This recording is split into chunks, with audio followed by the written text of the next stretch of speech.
ಮೋಡಿಗೆ ಹಾಕಿದ್ದೀವಿ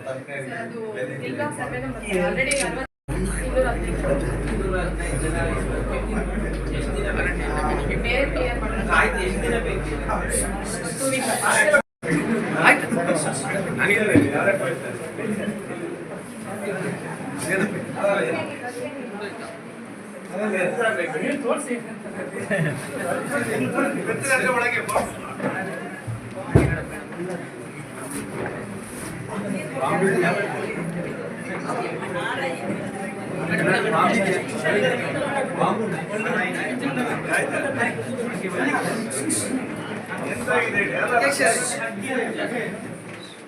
ಇತ್ತೀಚೆಗೆ ಒಂದು ಸೂಚನೆ ಮಾಡಿದ್ದಾರೆ, ಕಾಡಿಗೆ ದನವನ್ನು ಬಿಡಬಾರ್ದು ಅಂತ. ರೈತರು ಕಾಡಿಗೆ ದನವನ್ನು ಬಿಡುವಂತಾದರೆ ರೈತ ಬದುಕುವುದು ಹೇಗೆ? ಗೋಮಾಳವನ್ನು ಇವತ್ತು ಕೆಲವು ಖಾಸಗಿ ವ್ಯಕ್ತಿಗಳು ಒತ್ತುವರಿ ಮಾಡಿಕೊಂಡಿದ್ದಾರೆ. ಗೋಮಾಳ ಇಲ್ಲ.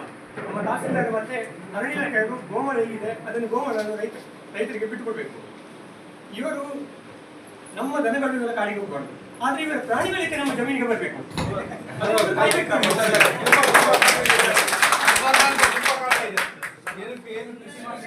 ನನಗೆ ಒಂದೇ ದಿವಸ ಒಂದು ಮಾರ್ಗದಲ್ಲಿ 25 ಕಾಯಿಯನ್ನು ಕೀಳಾಗಿದೆ. ನಾವು ಬೆಳಗಿನ ಸಂಜೆವರೆಗೆ ಅಲ್ಲಿ ಕೂತ್ಕೊಳ್ಬೇಕಾಗಲ್ಲ. ಇವರು ಕಾಯಬೇಕು. ಇವರ ಪ್ರಾಣಿಗಳು ಇವರ ಜಮೀನಲ್ಲಿ ಇರಬೇಕು, ನಮ್ಮ ಜಮೀನಿಗೆ ಬರಬಾರ್ದು. ಈಗ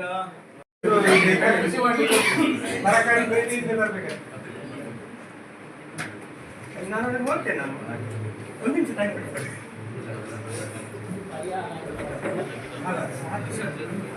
ಕಾಡಲ್ಲಿ ಜಾನುವಾರು ಮೇಯುವಂತಿಲ್ಲ. ನಿಷೇಧಿಸಲು ತಕ್ಷಣ ಕ್ರಮ ವಹಿಸಿ ಅಧಿಕಾರಿಗಳಿಗೆ ಸಚಿವ ಕಂಡ ಸೂಚನೆ. ಹೌದು ಸರ್, ಬಂದಿದೆ ನಿಮಗೆ ಸೂಚನೆ. ಬಂದಿದೆ. ಜಾನುವಾರುಗಳು ಮೇಯಲು ಮೀಸಲಾಗಿದ್ದು ಗೋಮಾಳ ಜಮೀನುಗಳನ್ನೆಲ್ಲ ಖಾಸಗಿಯವರು ನುಂಗಿ ಹಾಕಿದ್ದಾರೆ. ಅವರಿಗೆ ದನಗಳಿಗೆ ಮೇಯಲು ಅವಕಾಶ ಇಲ್ಲ. ಆದರೆ ಸಾಮಾನ್ಯ ಬಡ ರೈತರು ಹೇಗೆ ಜೀವನ ಮಾಡಬೇಕು ನೋಡಿ. ಅವರು ಕೊಟ್ಟಿರುವಂತಹ ಕೆಲವು ವಿಷಯಗಳಿದೆ. ಯಾರು ಅರಣ್ಯ ಸಚಿವರು ದನಗಳು ಕಾಡಿಗೆ ಹೋದರೆ ಅದು ಅವರ ಸಸ್ಯವನ್ನು ತಿಂತದೆ, ಅವರು ನಟ್ಟಂತ ಗಿಡಗಳನ್ನು ನಾಶ ಮಾಡ್ತದೆ, ಮತ್ತು ಈ ಜಾನುವಾರುಗಳಿಗೆ ಬಂದ ರೋಗ ಕಾಡು ಪ್ರಾಣಿಗಳಿಗೆ ಆಗ್ತದೆ ಅನ್ನುವಂಥದ್ದು ಅವರ ವಾದ. ಆದರೆ ಇತ್ತೀಚೆಗೆ ಬೆಳಗಾವಿ ಜಿಲ್ಲೆಯ ಹುಲಿಯಾಳ ಅಂತ ಹೇಳುವಲ್ಲಿ ಕಾಡು ಹಂದಿ ರೈತರ ಜಮೀನಿಗೆ ಬಂದು ಒಬ್ಬರನ್ನು ಕೊಂದಾಗಿದೆ. ಶಿಶಿಲದಲ್ಲಿ ನೋಡಿ, ನಾವು ಒಬ್ಬ ಬಡ ರೈತರು ಒಂದು ಕಾಡಂಚಿನಲ್ಲಿ ಮನೆ ಕಟ್ಟಿ ಕೂತ್ಕೊಳ್ಳುತ್ತಿಲ್ಲ. ಅಲ್ಲಿ ನಮ್ಮ ಲೋಲಾಕ್ಷ ಗೌಡರು ಅಂತ ಹೇಳುವವರು ಎಷ್ಟೋ ವರ್ಷಗಳಿಂದ ಜಮೀನಿನ ಪಕ್ಕದಲ್ಲಿ ಒಂದು ವಾಸ ಮಾಡಿರುವಾಗ ಅವರಿಗೆ ಎಷ್ಟು ಹಿಂಸಿಸಿ ಅವರನ್ನು ಮನೆಯನ್ನು ಧ್ವಂಸಗೊಳಿಸಿದ್ರಿ. ಒಬ್ಬರು ಜನಪ್ರತಿ ಹೋಗಿ ಅವರ ಪರವಾಗಿ ನಿಂತರೆ ಅವರ ಮೇಲೆ ಕೂಡ ದಾಖಲೆಯನ್ನು ಕೇಸ್ ದಾಖಲು ಮಾಡಿದ್ರಿ. ಆಗಿರುವಾಗ ನಮಗೆ ಒಂದು ಹಕ್ಕು ಅಂತ ಹೇಳುವ ರೈತರಿಗೆ ಬದುಕಲಿಕ್ಕೆ. ನಿಮ್ಮ ಪ್ರಾಣಿಗಳನ್ನು ನೀವು ಯಾಕೆ ನೋಡಬಾರ್ದು? ನೀವು ಅಷ್ಟೊಂದು ಜಮೀನಿದೆ ಅರಣ್ಯ ಇಲಾಖೆದು, ಎಲ್ಲೆಲ್ಲಿ ಒತ್ತುವರಿ ಆಗ್ತಿದೆ, ಅದನ್ನು ನೀವು ಯಾಕೆ ತೆರವುಗೊಳಿಸ್ತಾ ಇಲ್ಲ? ಇನ್ನೊಂದು ವಿಚಾರ ಅಂತ ಹೇಳಿದ್ರೆ, ನೀವು ದುಡ್ಡು ಮಾಡಲಿಕ್ಕೋಸ್ಕರ ಕಾಡಲ್ಲಿ ಮರ ಗಿಡ ನಡುವ ಬಂದು ತೆಂಗಿನ ಮರ ನಡಿ, ಅದು ಬಣ್ಣ ಕುಡಿಲಿ.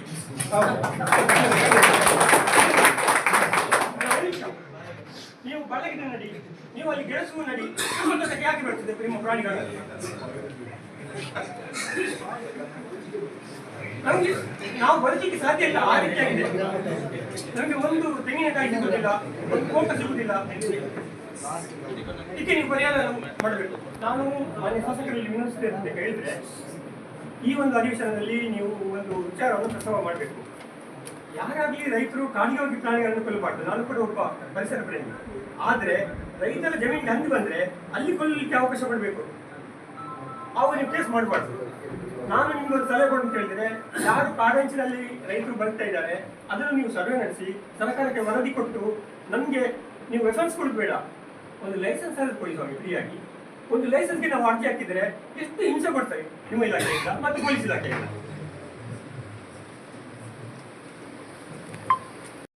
ಲೈಸೆನ್ಸ್ ನಮ್ಮ ವತಿಯಿಂದ ಏನು ಅಪ್ಲೈ ಬರ್ತದೆ ಸರ್, ಅದಕ್ಕೂ ನಾವು ಅಬ್ಜೆಕ್ಷನ್ ಇಲ್ಲ ಸರ್. ಎಕ್ಸೆಪ್ಟ್ ಅವ್ರಿಗೆ ಏನಾದ್ರು ಕೇಸ್ ಸಿಕ್ತು ಯಾವುದಕ್ಕೂ ಅಬ್ಜೆಕ್ಷನ್ ಆಗ್ತಾಯಿಲ್ಲ. ನಾವೇ ಒಂದು ಫಾರ್ಮೇಟ್ ಮಾಡ್ಕೊಂಡಿದ್ದೀವಿ. ಅವ್ರಿಗೆ ಏನೇನು ದಾಖಲಾತಿಗಳು ಬೇಕು ನಾವೇ ಕೂಡ ಮಾಡ್ತೀವಿ ಸರ್. ಲೈಸೆನ್ಸ್ ಸೆಷನ್ ಅಂದರೆ ನಾವು ನಮ್ಮ ಇಲಾಖೆಯಿಂದ ದಾಖಲಾತಿಗಳನ್ನ ಕೊಡ್ತಾ ಇದ್ದೀವಿ. ಒಪ್ಪಿನಂಗಡಿಯಿಂದ ಯಾವುದೇ ಅರ್ಜಿಗೆ ಅಬ್ಜೆಕ್ಷನ್ ಆಗಿರೋದು ನನಗೆ ಗೊತ್ತಿಲ್ಲ ಸರ್. ಯಾವುದಕ್ಕೂ ಅಬ್ಜೆಕ್ಷನ್ ಆಗಿಲ್ಲ ನಾವು. ಯಾವ ಯಾವ್ದೋ ಒಂದು ಎಕ್ಸಾಂಪಲ್ ಇದ್ರೆ ಹೇಳ್ಬಿಡಿ ಸರ್, ನಾನು ಅಬ್ಜೆಕ್ಷನ್ ಆಗ್ತದೆ ಸರ್. ಈಗ ಮಂಗ ಅಂದಿದ್ದು ಏನು ಅರಣ್ಯ ಇಲಾಖೆಯಿಂದ ಏನು ಪ್ರೊಟೆಕ್ಷನ್ ತಗೊಂಡಿದ್ದೀವಿ ಸರ್ ಹಂದಿ ಮತ್ತೆ ಮಂಗಗಳು ಕಾಟ ಇದೆ, ಅದು ನಮ್ಮಲ್ಲಿ ಅಷ್ಟೇ ಎಲ್ಲ ಕಡೆನೂ ಕಾಟ ಇದೆ. ಈ ಹಂದಿಗಳ ಸಂಖ್ಯೆ ಜಾಸ್ತಿ ಆಗಿದೆ, ಅದನ್ನ ಕೊಲ್ಲಿಕ್ಕೆ ಅವಕಾಶ ಇದೆ, ಆದರೆ ಅದನ್ನ ಮಾಂಸ ಮಾಡಲಿಕ್ಕೆ ಅವಕಾಶ ಇಲ್ಲ. ಅದನ್ನ ಹಿಡ್ಕೊಂಡ್ಬಿಟ್ಟು ಹೇಳಿದ್ರೆ ಆಯಿತು ಸರ್, ಹಿಂಗೆ ಬಂದಿದ್ದು ಹೊರಗೆ ಅಂತ ಡಿಕ್ಲೇರ್ ಮಾಡಿದ್ದಾರೆ, ಅದನ್ನು ಸಾಯಿಸ್ಬೋದು, ಆದರೆ ಅದನ್ನು ಮಾಂಸ ಮಾಡೋಂಗಿಲ್ಲ, ಕಟ್ ಮಾಡೋಂಗಿಲ್ಲ. ಸಾಯಿಸ್ಬಿಟ್ಟು ಅರಣ್ಯ ಇಲಾಖೆಗೆ ಹೇಳಿದ್ರೆ ಅರಣ್ಯ ಇಲಾಖೆ ಅದನ್ನು ಡಿಸ್ಪೋಸ್ ಮಾಡ್ತಾರೆ. ಹಾಗಾಗಿ ನೀವು ರಾತ್ರಿ ನಿಮ್ಮ ತೋಟಕ್ಕಾಗಿ ಅಲ್ಲಿ ಮಂಗ ಬರ್ತದೆ, ಮತ್ತೆ ಇದು ಹಂದಿ ಬರ್ತದೆ. ಮಂಗಗಳನ್ನ ನಾವು ಕೆಲವೊಂದು ಕಡೆ ಇದು ರಿಲೋಕೇಟ್ ಮಾಡ್ತಾರೆ, ರೋಡ್ ಮಾರ್ಜಿನಲ್ಲಿ ಇರೋ ಮರ ಹೋದ್ರೆ ಗೊತ್ತಾಗೋದಿಲ್ಲ ಅವರಿಗೆ, ಇನ್ನು ಹಂದಿಯಲ್ಲಿ ಕಾಯ್ತಾರೆ. ಬೆಳಿಗ್ಗೆನೆ ರೋಡ್ ಮಾರ್ಜಿನ್ ಅಲ್ಲಿ ಇರೋ ಮರಕ್ಕೆ ತಗೊಂಡೋಗಿದ್ದಾರೆ, ಮೊನ್ನೆ ಇನ್ಫಾರ್ಮ್ ಮಾಡಿದ್ರು ಅವ್ರು ಆಕ್ಷನ್ ತಗೊಂಡಿಲ್ಲ. ಇಲ್ಲೇ ಬುದ್ದಿಲ್ಲದಲ್ಲಿ ಮತ್ತೆ ಕಾಡ ಅಲ್ಲಿ ನಾಯಿ ಹೋದ್ರೆ ಹಂದಿ ಹೋದ್ರೆ ಹೇಗೆ ಗೊತ್ತಾಗುತ್ತೆ ಅವರಿಗೆ? ಮರ ಹೋದ್ರೆ ಗೊತ್ತಾಗೋದಿಲ್ಲ ಬೆಳಿಗ್ಗೆ ಅವರಿಗೆ. ನಾನು ನಿಮಗೆ ಒಂದು ಸಲಹೆ ಕೊಡ್ತೇನೆ, ಮಂಗಗಳನ್ನು ರಕ್ಷಣೆ ಮಾಡಲಿಕ್ಕೆ ಒಂದು ಉಪಾಯ ಇದೆ. ನೀವು ಕಾಡಲ್ಲಿ ಕೃಷಿಯನ್ನು ಮಾಡಿ, ಮರಗಳ ಜೊತೆಗೆ ಪಪ್ಪಾಯಿ ಮರವನ್ನು ನಡಿ. ಅದು ಪಪ್ಪಾಯಿಗೆ ಭಾರಿ ಆಕರ್ಷಣೆ ಆಗುತ್ತೆ, ಮತ್ತೆ ಮಕ್ಕಳು ಕೂಡ ಆಗುದಿಲ್ಲ, ಮಂಗಗಳಿಗೆ ವಂಶಾಭಿವೃದ್ಧಿ ಆಗುದಿಲ್ಲ. ಈ ಪಪ್ಪಾಯಿ ಗಿಡ ನಡಿ. ಸರ್ಕಾರದ ಆದೇಶಗಳ ಮೇಲೆ ಸರ್ಕಾರ ನಮಗೆ ತೆಂಗಿನ ಗಿಡ ನೆಡಿ, ಪಪ್ಪಾಯಿ ಗಿಡ ನೆಡಿ, ಅದನ್ನ ನೆಡಿ. ಸದ್ಯಕ್ಕೆ